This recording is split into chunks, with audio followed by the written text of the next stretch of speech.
만약 이 방송에서 다루어지는 주인공의 마음이 자신의 진짜 문제에 대해 절실하게 알고 싶어 하는 경우라면 방송의 내용이 자신의 문제를 파악할 수 있게 되어 마치 신세계를 만난 듯 기쁘시겠지만, 만약 그분께서 자신을 직면하거나 자신을 둘러싼 포장을 벗기고 민낯을 마주하길 원하지 않으신다면 몇 가지 표현들이 그분의 기분을 심히 상하게 할 수도 있다는 것을 미리 알려드립니다.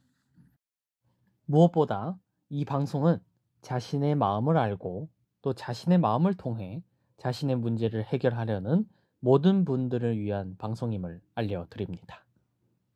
자신의 마음을 부정하고 알고 싶지 않으신 분들께서 이 방송을 시청하실 때에는 많은 주의를 요합니다. 미국 소아정신과 의사의 얘기를 한번 해보려고 합니다, 오늘. 아니, 미국 소아정신과 의사가 네, 이분이 지금 건너와서 한국의 청소년들을 걱정한다는 이런 사연까지 왔습니다. 안녕하세요. 저는 최근 황심소 통증 시리즈 몸과 마음의 대화를 통해 우리 신체에서 일어나는 여러 가지 병에 대한 새로운 시각을 갖게 된 의사 이현주입니다. 최근 인터넷 기사를 보다가 진아영이라는 여자 의사분의 사연을 보고 의대 교육을 받은 한 사람으로서 나의 병과 아픔에 대해 나의 마음이 아닌 나의 몸의 문제로밖에 볼 수 없는 좁은 시야가 이해가 되지만 안타까워 사연을 보내봅니다. 방송에 인터뷰도 나오고. 그렇죠. 그런데 그분이 병과 아픔에 대해서 네. 자기 마음이 아닌 자기 몸의 문제로밖에 볼 수 없는 좁은 시야를 가진 분인데 안타까워 하신다는 이런. 이현주 선생님이 그게 안타까워서 사연을 보낸 거예요. 그렇습니다. 그런데 뭐 기사에는 난치병 앓는 존스 홉킨스 의대 네. 한인 교수 좌절 아닌 성장 계기로 라는 타이틀이고, 그렇습니다. 그럼 본인의 난치병을 좌절이 아닌 성장 계기로 삼았다라는 인간 승리 스토리를 지금 이야기한 분한테 네. 이현주 선생이, 아니 본인이 통증 전문의라고 하는 이분이, 아니 당신이 지금 이야기하는 것은 몸의 문제로밖에 못 보고 있고 너는 너의 마음을 보지 못하고 있는 거야, 그런 지금 안타까움을 표현을 하고 있는 거예요. 그렇습니다. 병과 아픔에 대해서 네. 그걸 보는데 마음이 아닌 몸의 문제를 봤다는데, 이 소아 청소년들의 마음의 문제를 다루는 사람이 소아정신과 의사 아닌가요? 마음을 다룬다고 주장을 하시는 분들이 소아정신과 의사들이죠. 그런데 실제로는 소아 청소년 애들 몸만 보는 사람들이다라는 이야기인가요? 그렇죠. 그런 거를 이현주 선생님이 캐치하시고 이렇게 사연을 보내주신 겁니다. 야, 신기하네요. 자, 3년 전에 원인을 알 수 없는 질병을 얻게 됩니다. 진아영 교수의 사연과 인터뷰 내용입니다. 주말 부부로 3년 전에 남편 집을 갔는데 이상하게 감이 오더라. 등이 아팠다. 집에 거의 기어 들어갔다. 심장이 미친 듯이 뛰고 머리가 아프고 어지러웠다. 피로감이 컸다며 존스 홉킨스 병원의 교수님들 다 만났는데 병명을 모르겠다고 하더라. 갑자기 피로감이 몰려왔다. 온종일 환자를 진찰해도 끄떡없었고 에베레스트 등반에도 도전했을 정도로 강철 체력을 자부하였던 그였다. 그러나 어느 순간 밥상을 차리는 간단한 일조차 힘에 부쳤고 10분도 앉아 있지 못할 정도로 근육통과 오한에 시달렸다. 휴직계를 내고 1년을 쉬었지만 소용이 없었다. 10명이 넘는 의사를 만나 여러 검사를 거쳤으나 매번 정상 판정이 나왔다. 그러는 사이 병은 더 악화되었다. 검사가 네. 이분의 정상으로 나왔다면 여러 가지 피지컬, 바이올로지컬 검사를 했다는 거잖아요. 그렇죠. 그런데 이분이 지금 피로감이 몰려오고 심장이 뛰고 심정이 등이 뛰고 아프고 10분도 앉아 못도록 근육통과 오한에 시달리고 하면 저 같은 사람한테 네. 와가지고 딱 물어봤으면 보시면, 네. 당연히 내가 통증 라이브 상담 같은 거 할 그렇죠, 때 그렇죠. 하는 것처럼 당연히 할 거 아니에요. 그때 너가 어떤 상황이었냐, 그 전에 비슷한 경험을 한 적이 있었느냐. 그러면 본인은 지금 남편을 만나러 가는 그 과정에서 그랬다고 그러잖아요. 그렇죠. 그러면 남편을 만나러 남편 집에 가는데 이상하게 감이 오더라. 그렇죠. 그러면 본인에게 있어서 남편 집에 간다는 거는 어떤 느낌이냐, 그 전에는 갔을 때는 그런 감이 안 왔느냐, 언제부터 그런 감이 왔느냐, 이런 거를 쫙 물어보게 되면 그렇죠. 금방 이것이 본인의 피지컬한 정상으로 나타나는 본인의 마음의 이야기다라는 거. 응급실을 갔는데 말짱하다 그러면 지금 이 몸으로 나타나는 그 정세는 지속적으로 나타나는 게 아니라 순간순간 발작적으로 일어나는 거고, 심지어는 그 통증이 나타나는 부위가 계속 마이그레이션이 일어나듯이 달라진다라는 것까지도 알려줄 수 있다. 네. 그런 사이 병은 더 악화되었다는 말은 더욱더 무기력감이나 피로감을 느끼는 게 심해졌다는 뜻이지. 내가 이쯤 됐으면 이제 내 삶은 불행 끝 행복 시작이라고 생각하는데 또 다른 인생의 삶의 고통이 내게 왜 와야 되냐, 이런 절망감까지 느끼지 않았어요? 이렇게 그 사람의 마음을 읽어주기만 하면 마음의 이야기다라는 거. 네, 참 놀랍잖아요. 네. 이분은 자기 병에 대한 스스로 파악을 전혀 못하는 상황을 너무나 잘 보여줬다는 거예요. 최초 발병 이후 반년이 지난 뒤 우연히 같은 병원의 한 의사가 SNS에 그가 앓고 있는 증상과 유사한 환자를 진찰하고 있다는 글을 발견해 바로 연락했고, 결국 2017년 자율신경계 장애 가운데 하나인 신경매개 저혈압과 기립성 빈맥 증후군이라는 난치병 판정을 받을 수 있었다. 이게 무슨 말인지 알아요?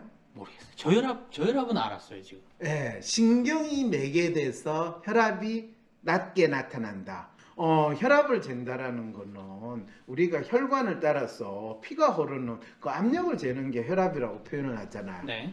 그런데 그 압력이 지나치게 떨어지는 거는 신경이 매개가 됐다라고 표현을 하는 거는 혈관에 의해서 일어나는 피의 흐름이 아니고 신경에 의해서 매개가 됐다라고 하는 말은 무슨 뜻이에요? 보통 의사들이 본인들이 우리 신체에서 일어나는 여러 가지 증상들에 대해서 제대로 원인을 콕 찌어가지고 신체의 어느 기관에 문제가 있습니다, 일상적인 이 기관의 기능이 잘못됐습니다, 콕 찌어가지고 이야기하지 않을 때 가장 잘 쓰는 단어가 뭐예요? 신경. 그렇죠. 신경성이에요. 신경의 문제예요, 뇌의 문제예요, 이렇게 이야기하자. 그렇죠, 그렇죠. 그래서 신경매개 저혈압이라는 놀라운 단어를 만들어서 이분한테 딱 병명이라고 쓴 거예요. 그렇군요. 그런데 본인이 정신과 의사인데도 그걸 인정해서. 그거를 얼마나 반가워요. 그렇지. 신경의 문제니까 모든 신경의 게. 문제고 정신의 문제는 바로 내 전공이야. 그러니까 딱 이해가 된 거죠, 그 사람은. 딱 이해가 됐는지 반갑게 받아들이는 거. 그리고 기립성 빈맥 증후군, 이것도 네 혈압이 지나치게 낮고 네가 지금 그런데 간혹 가다가 빨딱빨딱 일어나는 그런 상황이 벌어지고 있다야. 이렇게 약한데 왜 갑자기 빨딱빨딱 일어나는 거는 평소에 아주 조용하고 섬세하고 예민한 사람이 갑자기 와! 이러면서 발작하는 그거하고 비슷한데, 그거는 사람 전체로 이야기하고 너는 안 그럴 것 같은데 왜 그러니? 아니나 다를까 의사인 남편은 그에게 핏볼이라는 별명을 줬어요. 남편도 의사예요. 그렇죠. 근데 이 의사는 서로서로의 마음은 전혀 몰라. 근데 그래도 남편은 이 사람이 어떤 성격을 가졌는가를 아니까 부인한테 부인을 핏볼, 그렇게 맹렬하던 삶은 병과 함께 멈췄다. 나는 내 성격과 반대로 살아야만 하는 병을 하루하루 감당하고 있다. 몸과 마음에 충분한 휴식 시간을 주며 소중한 사람들과 최대한 함께 시간을 보내는 것이 의미 있는 것이라고 배웠다. 이 말은 무슨 말이에요? 이분이 진짜 맹렬하게 미친 듯이 사는 거를 이제 좀 조용하게 네가 살아야지만 이 무기력감이 아니라 네가 그렇게 미친 듯이 사니까 좀 조용하게 살아라고 네 몸이 사보타지를 하고 지금 너를 꼼짝도 못하게 잡고 있는 이 상황이야. 그래서 충분한 그걸 휴식 시간이라고 표현하고 소중한 사람과 최대한 함께를 하는, 하지 않으면 안 되는 임무로, 과제로, 마치 전투를 치르는 병사처럼 살고 있으니까 그렇지, 그렇게 하면 할수록 너는 더 미친 사람처럼 되는데 그거조차도 너가 인정하지 않잖아. 그러니까 그거를 네 몸이 대신 완전히 사보타지를 한 상황이다라는 거. 그걸 그대로 지금 이분도 아는 것처럼 이야기를 하면서 뭐라고 그래? 할 수 없는 일을 거절하는 방법, 내키지 않는 일은 하지 않는 원칙도 익혔다.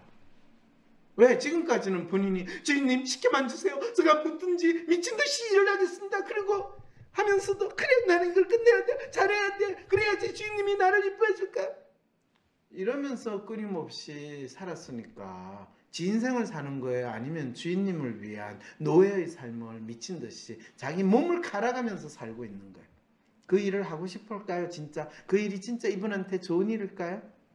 그렇지 않은데 막 그렇게 하려고 하니까. 그렇죠. 본인이 그렇게 자기를 닥달하고 믿고 가는 거예요. 존스 홉킨스 소아정신과 의사로 재직 중인 진아영 씨는 대구 카톨릭 대학교 의과대학을 졸업한 후에 의정부 성모병원 인턴을 수료하였습니다. 그 뒤에 원하던 정신과 레지던트에 지원을 했지만 4명을 뽑는데 7명이 지원을 했고 남학생은 다 붙고 여학생은 떨어졌다고 합니다. 아, 그때도 이미 정신과 레지던트는 되게 인기가 좋은 전공 분야였다라는 걸 알 수 있죠. 경쟁률이 치열한 건가요? 아니 4명 뽑는데 7명이 지원했으면 인기가 좋은 거죠. 요즘에 산부인과, 소아과 이런 데는 지원자 숫자도 제대로 못 맞춰요. 또 더 재밌는 건 경쟁률이 치열한데 네. 남학생은 다 붙고 여학생은 떨어졌다는 거예요. 그렇죠. 인턴 레지던트 뽑을 때, 특히 레지던트 뽑을 때는 어떤 전공 분야와 관계없이 남자들을 선호한다. 그러니까 이렇게 표현을 하면서 나는 남녀 차별이 심하고 또 여자들을 무시하는 그 상황에서 내가 지냈다라는 이 호소를 지금 이 분이 하신 깔아놓으신 거죠. 거군요. 그런데요. 재수하는 동안에 미국 이 의사 재수는 자기 전공의 보통 레지던트라고 이야기하는데 우리는 전공의 하면 네. 사람들은 어떤 분야에서 상당히 오랫동안 수련을 쌓은 사람을 전문성 있는. 그렇죠. 그런데 그냥 일반 대학원으로 이야기하면 네. 석사는 인턴이고 석사는 인턴이고 레지던트는 박사과정생. 박사. 네. 왜냐하면 이 대학 의대를 졸업하고 이 인턴을 보통 1년을 하거든요. 네. 그러니까 석사를 인턴 과정, 레지던트 과정은 보통 이제 인턴 끝난 다음에 2년에서 3년 정도를 하는 게 레지던트인데 딱 박사는 그 시간 정도. 그렇죠. 근데 그거를 이제 이 대학병원에서는 또는 일반 종합병원에서는 전공의라고 불러요. 우리 딴에는 그 사람들이 뭐 상당히 한 몇십 년이라도 하고 그렇죠. 되게 수련하는 전문성 있는 사람처럼 사람인 줄 알았는데 있는데 박사예요 그냥? 박사 과정생 정도 수준으로 박사 과정생. 그렇죠. 과정생 정도로 공부하는 사람이 전공의라고 병원에서 불리는데 그렇다고 환자가 선생님 하는데 아니 이 사람 박사과정생이 이러면 얼마나 이 환자가 의사에 대한 신뢰가 떨어지겠어요. 그러니까 전공의 그냥 의사도 아니야. 전공의라는 이름을 딱 붙이니까 사람들이 저분이 뭔가 할 수 있고 뭔가 내 병을 치료해 줄 거야 이런 믿음을 가지잖아요. 아니, 타이틀에서 그 믿음이 나와요? 그 의술에서 그런 믿음이 나와야지. 무슨 소리예요? 대한민국은 이름 타이틀에서 모든 믿음이 만들어지는 나라인데 그래요? 지금 그런데 어떻게 됐어요? 그래서 이 미국 의사 면허증을 따고 돌아오겠다는 그 마음으로 준비도 없이 미국행 비행기에 몸을 실었습니다. 그렇죠. 내가 한국 의사 면허증을 땄는데 네. 이 인턴까지는 그냥 인턴은 네. 거의 조교 수준으로 막 막 부려먹을 뽑으니까, 있으니까 인턴까지는 할 수 있어. 그런데 레지던 전공의 박사가 안 뽑아줘. 안 뽑아져요. 그러니까 내가 미국 의사 면허증을 갖고서 내가 한국을 다시 돌아오겠다 이 마음인 건가요? 무슨 말도 안 되는 소리예요. 네. 미국 의사 면허증이 진정한 의사 면허증이다. 한국 의사 면허증은 이미 있지만 이거는 내가 진짜가 아니다. 공부하고 싶은 전공 분야도 내 마음대로 못하게 하는 족쇄다. 차라리 내가 미국 의사 면허증을 얻으면 나의 능력을 인정해 줄 거야.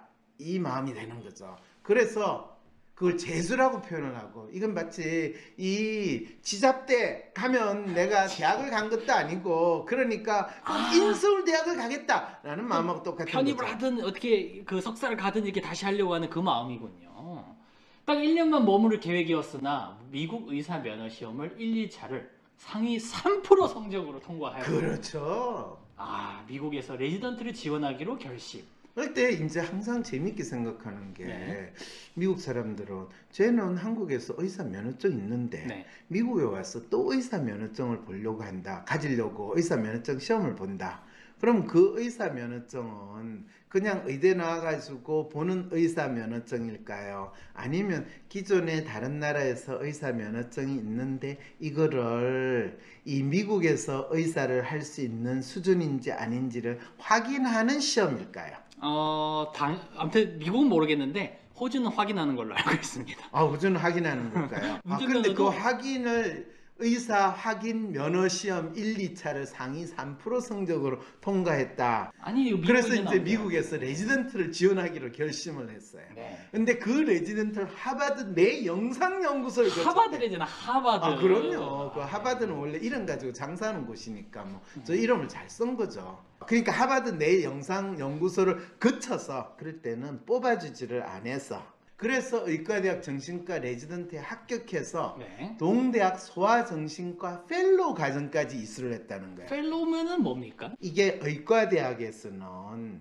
기본적으로 수련하는 과정은 네. 의대를 졸업하면 6년이잖아요. 6년이죠, 그렇죠. 6년 졸업하면 이제 국가고시라는 거 의사 시험을 의사 봐요. 시험을 보는 거고. 그러면 그 시험을 보면 의사 면허증이 나와요. 의사가 되는 거죠. 그렇죠. 네. 그런데 의사 면허증을 있다고 해서 환자를 탁 보면 병이 네. 뭡니다. 네. 그리고 이 병에는 이런 약을 치료해야 됩니다. 라는 걸 알 수 있을까요? 없을까요?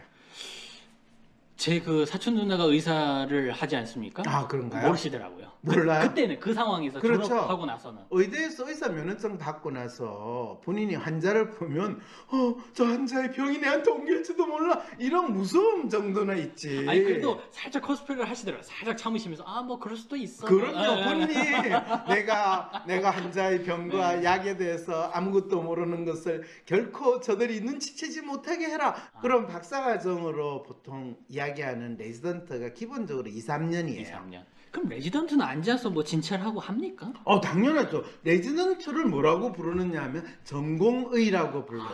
그래서 그렇군요. 대개 병원에 가면 의사들이 많잖아요. 특히 많죠. 대학병원. 엄청 많죠. 대학병원에서 진정한 교수, 네. 진정한 교수는 네. 10명의 의사가 있으면 진정한 교수는 과장부터 시작해가지고 두서너 명이 있고 존서 호킨서 소아정신과 교수라고 이야기하면 네. 진짜 본인이 환자를 보는 것이 주가 아니고 네. 학생을 가르치고 대학원생을 양성하는 네. 이게 이제 MD, PhD 과정이나 아니면 연구를 하는 네. 그리고 강의를 보통 한 학기에 하나 이상은 꼭 하는 네.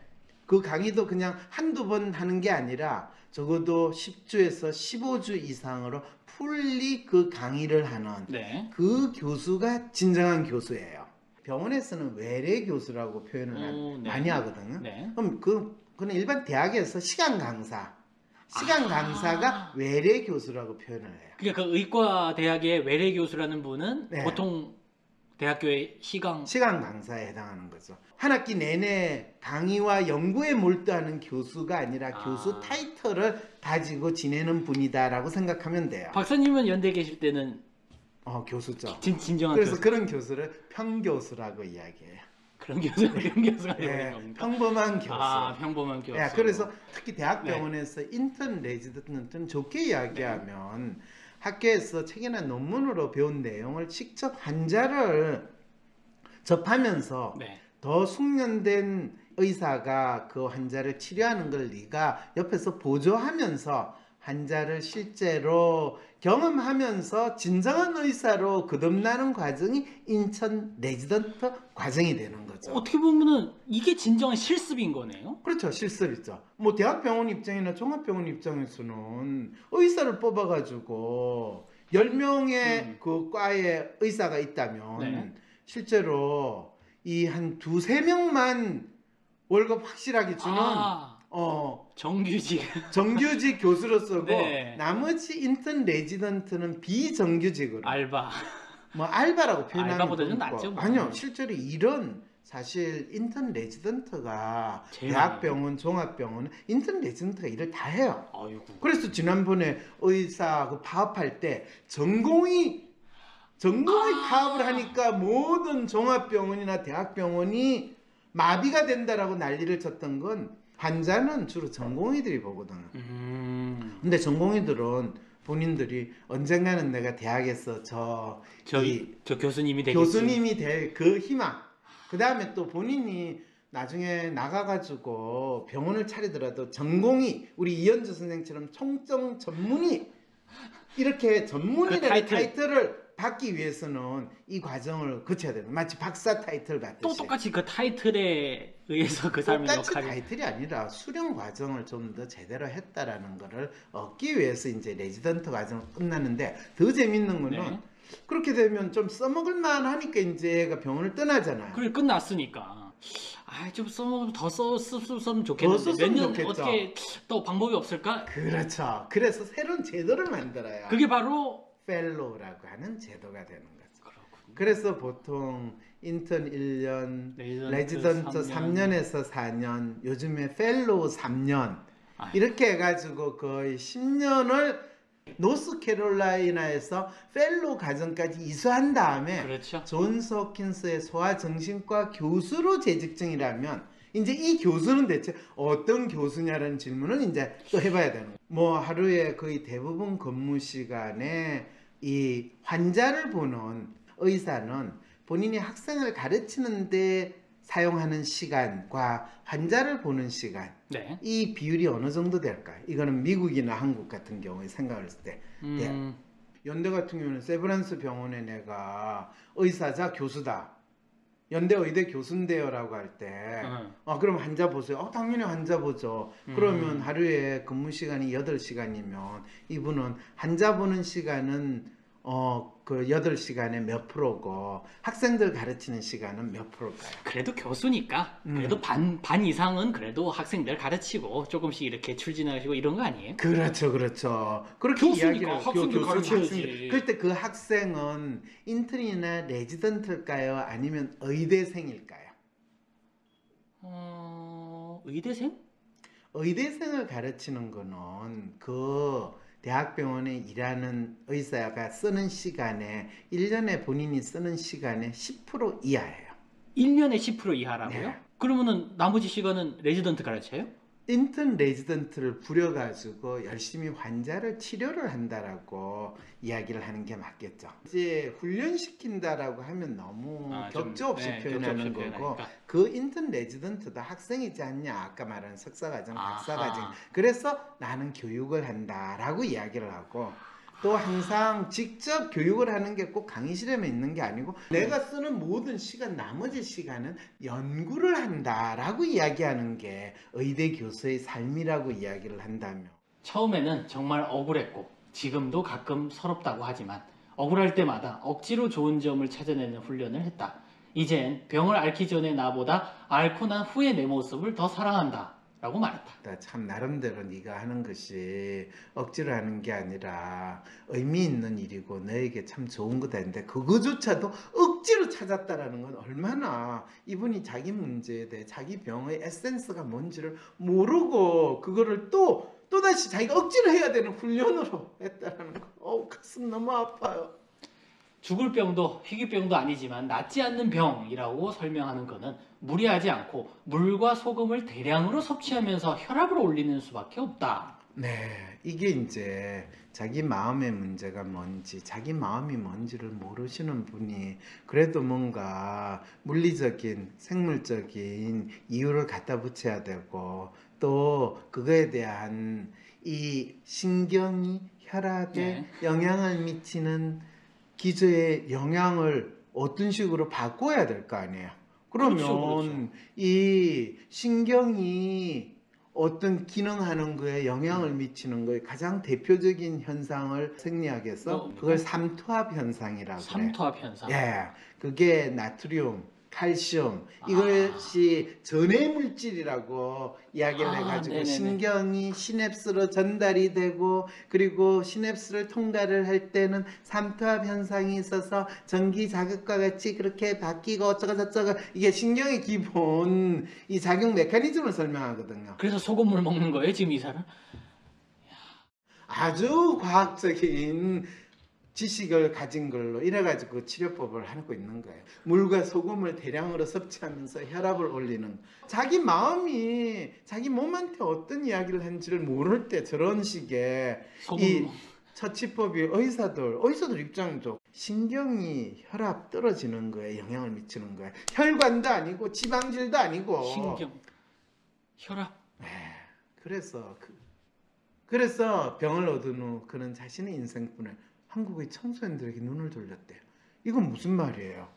자기 몸의 문제가 마음에 의해서 어떻게 일어나는지를 모르고 본인이 혼자만 하기에는 억울하니까 자기가 왜 살아야 되는지, 뭘 위해 살아야 되는지, 어떻게 살았는지 모르는 거를 보니까 내만 겪는 게 아니라 한국의 청소년도 겪고 비슷해. 있구나. 그러니까 한국의 청소년한테 얘들아 너희들은 그렇게 살 필요 없다. 그런 자학하는 삶을 살 필요 없다. 그래서 본인이 혹시 스스로 어떻게 자기를 학대하는가 한국의 청소년에게 눈을 돌린 거예요. 이런 놀라운 일이 벌어진 거예요. 한국에서 25년, 미국에서 20년을 살았다.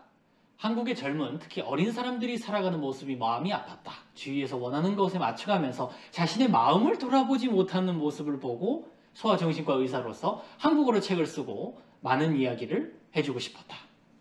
진짜 이분 마음? 한국에 있는 청소년들이 살아가는 모습이 마음이 아팠는데 네. 재밌게도 이 주위에서 원하는 것에 맞춰가면서 자신의 마음을 돌아보지 못하는 모습을 봤대요. 근데 정확하게는 한국의 청소년이나 이분이나 주위에서 원하는 것에 맞춰가면서 자기 몸을 혹사시키고 결국에는 스스로 자기 아픔의 정체를 알지 못하는 상태로 살고 있는 것을 보고 본인도 지 마음을 못 봤잖아요. 보고 네. 자기 몸을 자기가 혹사하고 그래가지고 지금 불치병, 난치병이라는 걸 겪고 있는 이 삽질과 같은 이 코스프레한 삶을 한국 청소년들에게 또는 한국 사람들에게 고백하듯이 자백하듯이 이야기를 하면 한국 청소년이나 한국 부모들이 자 봐라 저 진아영 교수도 미국까지 가가 한국에서 의대를 졸업했을 뿐 아니라 미국까지 의대 졸업해가지고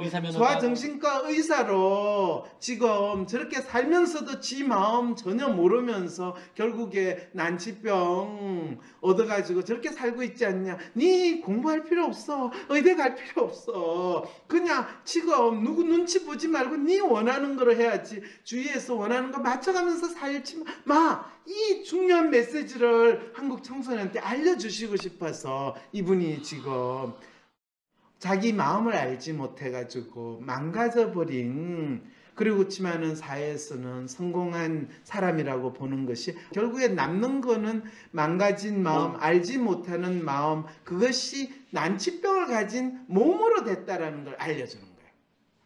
그러면서 나도 알지 못하는 나의 마음 그걸 마음이라고 표현하지 않고 내 심장은 그래도 뛰고 있어 라고 하니까 follow your heart 그러놓고 그거를 마음이 흐르는 대로 마음은 흐르지 않아요. 마음은 내가 알고 파악을 해야 되는데 본인도 모르는 마음 그리고 마음이 강물처럼 흐른다고 해서 마음이 흐르는 대로라는 책이 나왔다면 혹시 저 책 보셨어요? 아니 아직 못 봤습니다. 책도 안 보고 이 책에 대해서 이야기하는 건 좀 그런데 어쨌든 이분이 지금 이 사연만 보면 이현주 선생님이 얼마나 가슴이 아팠는지 이해가 되죠. 네. 자 끝까지 우리 사연 한번 읽어나 봅시다. 박사님 사연을 보면서 필부까지 돌격 앞으로 하며 열심히 살아온 진아영 씨에게 어쩌면 마음은 이거 아니잖아 잠시 멈춰 라고 외치는 것이 아닌가 느꼈습니다. 어쩌면 이 진아영 교수의 난치병이라고 하는 진아영 교수의 몸은 야, 너 삶은 이거 아니잖아. 잠시 멈춰 라고 사보타지를 하는 상태인 것처럼 느껴졌습니다. 사보타지가 뭐냐고요? 폐업 하는 그런 상태처럼 느껴졌습니다. 라고 표현을 해야 되는 게 정확하게 상황을 표현하는 거죠. 자, 본인이 이제 경험을 이야기해요. 저도 의과대학 수련 기간 동안 꿈에서 다리가 납처럼 무거워서 들 수가 없는 꿈을 자주 꾸고는 했거든요. 박사님과 상담을 통해 통증을 느끼는 환자들의 몸이 아닌 마음에 관심을 갖게 되면서 이전의 악몽은 더 이상 꾸지 않고 있어요.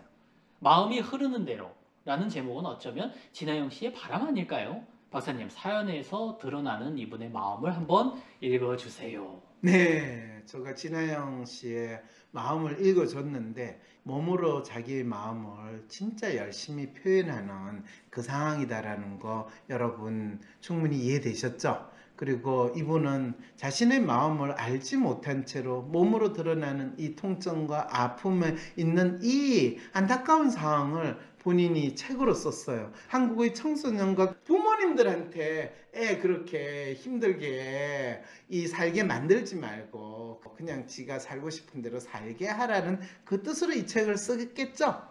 그렇게 믿어야죠. 뭘 그렇게 믿어요. 본인이 믿지도 않으면서. 여러분은 자신의 마음을 모른 채 몸을 학대하며 지내온 미국 소아정신과 의사 진아영 교수에 대한 이야기를 들으셨습니다. 사연을 보내오신 통증 전문의가 무엇보다 안타까워했던 점은 소아정신과 의사라는 직업을 가지신 분도 자신의 마음에 대해 알지 못한 채 수십 년 동안 자신의 몸을 정말 갈아가면서 이쯤 되면 학대해왔다라는 표현을 써야만 할 것 같네요. 그 결과로 인해 생겨난 아픔을 불치병으로 받아들이며 살아가고 있다니. 여러분도 많은 안타까움을 느끼셨죠? 그분이 의학계에서 전문가로 성장하고자 거쳐온 그 여정은 이제 성공적인 삶의 표본 중 하나가 되고 있습니다. 그리고 오늘 여러분은 그 길 위에서 그녀가 느닷없이 맞닥뜨린 아픔의 정체에 대해 알게 되셨을 거예요. 막연히 누군가가 내세우는 것들을 쫓으며 또는 통념에 맞추어 성공하려 할 때 우리는 자신의 몸을 학대하며 미친 듯이 살아나갈 수밖에 없습니다. 그녀의 별명 핏불처럼요. 진짜 내 마음은 어떤 얘기를 하고 있는지 귀 기울일 필요도 없으니 그저 자신을 채찍질하며 앞으로 나아가기만 하면 될 뿐입니다. 하지만 자신이 원하는 것을 얻었다고 하는 어느 시점부터 몸은 더 이상 그렇게 살 수는 없어 라며 파업을 하듯 원인을 알 수 없는 고통을 선사합니다. 이것은 모두 마음의 작용에 의한 것인데 이를 알지 못하는 많은 사람들은 부여받은 진단명에 따라 환자로 살아가게 됩니다. 자신의 마음에 대해 인정할 수도 파악할 수도 없는 사람이라면 오히려 아픈 몸 때문에 더 이상 이전처럼 앞으로 나아갈 수 없게 되었다고 몸을 탓하게 됩니다. 그리고는 갖가지 증상을 통해 마음의 아픔을 얘기해주고 있는 몸을 약으로 잠재웁니다. 혹은 마취시키고 있다 해야 할까요? 몸이 무엇을 알려주고 있든 일단 증상이 나타나지 않으면 그만이니까요. 그렇게 몸을 다독이며 지내는 정도는 감내하며 살아갈 수 있을 것 같기도 하고요. 또한 이것이 몸을 혹사시키지 않고 편안하게 해주는 방법이라 믿으면서요. 진아영 교수의 사연은 이를 잘 보여주는 분명한 사례라 할 수 있지요. 이제 그녀는 자신의 경험을 토대로 한국의 청소년들에게 삶에 대한 이야기를 해주고 그들을 위한 활동을 하려고 합니다. 이분의 이런 훌륭한 뜻에 황심소도 경의를 표하는 바입니다. 또한 한국에까지 오셔서 청소년들에게 보여주시는 이런 관심은 그 자체로 무척 감사한 것이지요. 오늘날 한국 사회의 많은 젊은이들이 왜 그토록 몸의 아픔을 호소하고 있는지 황심소에서는 윤군의 사례를 통해 깊이 알아가고 있습니다. 자기 자신에 대해 알지 못한 채 혼란 속에서 스스로를 환자라고 규정해온 과정을 생생하게 확인할 수 있었죠. 자기 자신에 대해 알지 못한 채 막연히 통념적인 성공 기준에 맞추어 살아갈지라도 그것을 향해 내달릴 땐 어쩌면 진아영 교수처럼 성공한 인생으로 여겨질 수도 있습니다. 비록 마음과 몸은 아픔을 호소하게 될지언정 말이죠. 그마저도 하지 못한 젊은이들은 윤군처럼 환자라 믿으며 살게 되거나 혹은 극단적인 경우에는 사회에서 불필요한 존재로 치부되어 버리고 정신과 약물에 중독되어 폐쇄병동에 갇히기도 합니다. 철군의 사례에서 이 또한 잘 확인할 수 있었죠. 병명이 무엇이라 붙여지든 불치병에 갇혀 사는 진아영 교수. 자신을 몸이 아픈 환자라는 정체성에 가두고 살아온 윤군. 끝내 폐쇄병동에 갇힌 철군. 자신의 마음을 알지 못했다는 그 공통점이 보이시나요? 그녀의 책 마음이 흐르는 대로에서 그녀가 알려주고 싶은 것과 한국 청소년들이 믿고 싶어하고 또 알아가야 하는 것은 어쩌면 조금 다를지도 모르겠습니다. 하지만 어쨌든 우리는 그녀의 사례를 통해 한 가지 분명한 메시지를 읽을 수 있습니다. 바로 나의 마음에 대해 아는 것이 내가 가진 문제의 해법이라는 것을요. 어떻게 해야 할지 모르겠어. 점이라도 볼까? 점보다 더 용한 검사 있는 거 몰라? 무슨 검사? WPI 검사. 내 삶의 해답을 원할 때 비과학적인 점이나 서주가 아니라 과학적인 검사 WPI에서 제대로 된 맞춤 해답을 찾아보세요.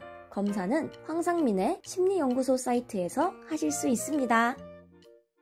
나만 열심히 일하는 것 같은데 세상은 내 유능함을 몰라보네요. 일 잘하는 당신, 인생도 효율적으로 살고 싶다면 성격별 인생 활용법을 알려주는 WPI 검사를 해보세요. 검사는 황상민의 심리연구소 사이트에서 하실 수 있습니다.